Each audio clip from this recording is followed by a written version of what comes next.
महाराष्ट्रातलं काय वातावरण आपल्याला दिसून येतंय? आपण सभा घेताय सगळे.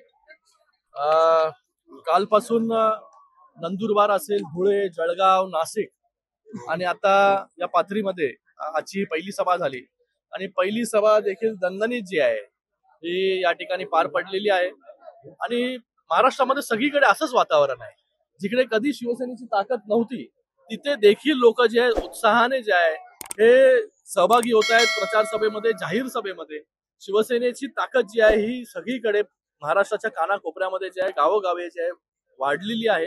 आणि मला वाटतं एक वेगळं चित्र जे आहे ह्या वेळेस या नगर परिषदेमध्ये, नगर पंचायतीमध्ये, नगरपालिकेमध्ये आपल्याला पाहायला मिळेल. पाथरीमध्ये आपल्याला माहिती आहे की सईद खानच्या माध्यमाने अगोदरच मोठी विकास कामं जी आहेत, मोठा निधी राज्य सरकारच्या माध्यमाने माननीय उपमुख्यमंत्री एकनाथजी शिंदे साहेबांच्या माध्यमाने ऑलरेडी पाथरीमध्ये आलेला आहे. आज काय आम्ही नवीन फक्त पोकळ आश्वासन देण्यासाठी इथे आलो नाही, आज लोकांना वचन देण्यासाठी आलो की पाथरीकरांनी जे आहे हे सईद खानच्या मागे आमचं जे उमेदवार आहेत नगराध्यक्ष पदाचे आसिफ खान यांच्या मागे ताकदीने उभे राहा, शिवसेनेच्या मागे ताकदीने उभे राहा. जे आतापर्यंत दिलंय त्याच्यापेक्षा अजून जास्त निधी जो आहे हा या पाथरीकरांना पाथरी शहरामध्ये जे आहे या मिळेल. पाण्याची व्यवस्था असेल, रस्त्यांचा प्रश्न असेल, त्याचबरोबर अंडरग्राऊंड ड्रेनेज असेल, हिंदू स्मशानभूमीचा विषय असेल, हे सगळे विषय या पाथरीकरांना जे आहे हे सरकारच्या माध्यमाने, शिंदे साहेबांच्या नगर विकास खात्याच्या माध्यमाने जे आहे हे 100%. आज सईद खान जो आहे नगरसेवक नाही, आमदार नाही, कोणी नाही, ते नगरसेवक नाही, पण तरी पण शेकडो कोटीपेक्षा जास्त निधी जो आहे हा या पाथरीमध्ये आलेला आहे. डॉक्टर साहेब, एकंदरीत सईद खान यांनी आपल्या भाषणात नाराजी व्यक्त केलेली आहे की स्थानिक नेते त्यांना मागे ओढण्याचा प्रयत्न करत आहेत. काँग्रेसच्या नेत्या माझा प्रश्न ऐकून घ्या. काँग्रेसच्या बळावर त्यांनी सभापती या ठिकाणी झालेले आहे. अशा शिवसेनेच्या संचालकांवर कारवाई होणार का? कारण त्यांनी असं भाषणात सांगितलेलं आहे की डॉक्टर श्रीकांत शिंदे यांच्या आदेशानंतरच आम्ही सभापती पदावर विराजमान झालो. लोकल राजकारण जे आहे खूप काही वेगवेगळ्या प्रकारे जे आहे होत असतं या ठिकाणी.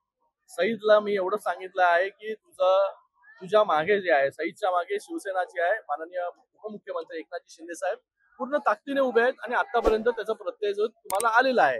बाकी लोकल राजकारण काय होतं, आज आपलं नगर परिषदेची निवडणूक आहे, त्याच्यावरती कॉन्सन्ट्रेट करून आपला नगराध्यक्ष कसा निवडून येईल त्याच्यावरती सगळ्या कार्यकर्त्यांनी काम त्यामध्ये शिवसेना 1 नंबरला राहील का येणाऱ्या निवडणुकांमध्ये? बघा, कोण 1 नंबर कोण 2 नंबर याच्यावरती आम्ही कधीच पडलो नाही. आमचा पक्ष जो आहे, आज शिवसेनेची ताकद जी आहे ती आज वाढलेली आहे. आज ग्रामीण भागामध्ये देखील शिवसेनेची ताकद मोठ्या प्रमाणामध्ये वाढलेली आहे. मगाशी म्हणालो की जिथे कधीच शिवसेना लढली नव्हती त्या ठिकाणी देखील शिवसेना इलेक्शन जे आहे नगर परिषदेच्या पुढे येणाऱ्या काळामध्ये जिल्हा परिषद असेल, महापालिका असेल, आणि ताकद जी आहे शिवसेनेची 100% वाढेल. एकंदरीत राज्यामध्ये महायुतीमध्ये शिवसेनेला दुय्यम स्थान दिले जात आहे. राष्ट्रवादीला पैसे कुठून आले म्हणून त्या कॉन्ट्रोवर्सीकडे कसं पाहता तुम्ही शिवसेना नेते म्हणून? आता मी कालपासून आहे ना, मी तुम्हाला सांगितलं नंदुरबार, धुळे, जळगाव, नाशिक आणि मग रात्री संभाजीनगरला आलोय.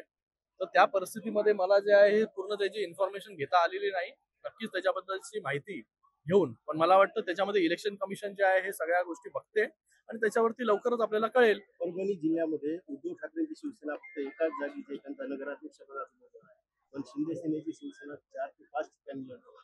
तर परभणी जिल्ह्यात खासदार आमदार देखील असो उद्धव ठाकरेंना स्थानिक स्वराज्य संस्थांमध्ये एवढी हालत का झाली? कार्यकर्त्याला जेव्हा नेता लक्ष देत नाही कार्यकर्त्यावरती, आज बघा तुम्ही निवडणुकीमध्ये तुम्हाला कुठले पक्ष दिसत आहेत? जे महायुतीचे पक्ष आहेत तेच प्रचार करताना तुम्हाला दिसत आहेत, त्यांचेच नेते दिसत आहेत. शिंदे साहेब आज दिवस रात्र एक करतायत. ही कार्यकर्त्याची निवडणूक आहे. खासदारकी झाली, आमदारकी झाली, नेत्यांची निवडणूक संपली.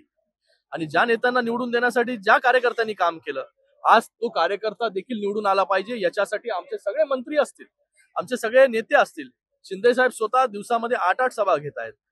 तर कार्यकर्त्याला कशी ताकद द्यायची ही शिंदे साहेबांना बरोबर माहिती आहे. म्हणून आज सगळीकडे जे आहे हे शिवसेनेचे उमेदवार जे आपल्याला उभे राहायला पाहायला मिळत आहेत. आणि ज्यांनी कधी कार्यकर्त्याला सन्मानच दिला नाही त्याची परिस्थिती अशीच होणार आहे. आणि आज देखील तीच परिस्थिती आहे की कार्यकर्ता आहे वाऱ्यावरती. तुम्ही तुमची निवडणूक लढा, जिंकले तर तुम्ही आमच्या पक्षाचे, नाही जिंकले तर तुम्ही तुमचं बघून घ्या, अशी परिस्थिती आहे. संभाजीनगरच्या शासकीय वसतिगृहामध्ये शिरसाट साहेबांनी पाहणी केली होती, पण तो पाणी निघण्याचा आणि आळ्या निघण्याचा प्रकार अजूनही थांबलेला नाही. याबद्दल काय सांगणार? त्यांच्यावर संबंधित इथं जाऊन आयुक्तांनी पाहणी केलेली आहे. संबंधित जो कोणी त्याला दोषी असेल त्याच्यावर एफआयआर नोंद केलेला आहे आणि पूर्णपणे कारवाई केलेली आहे. यापुढे असा प्रकार घडणार नाही याची आम्ही काळजी घेतो.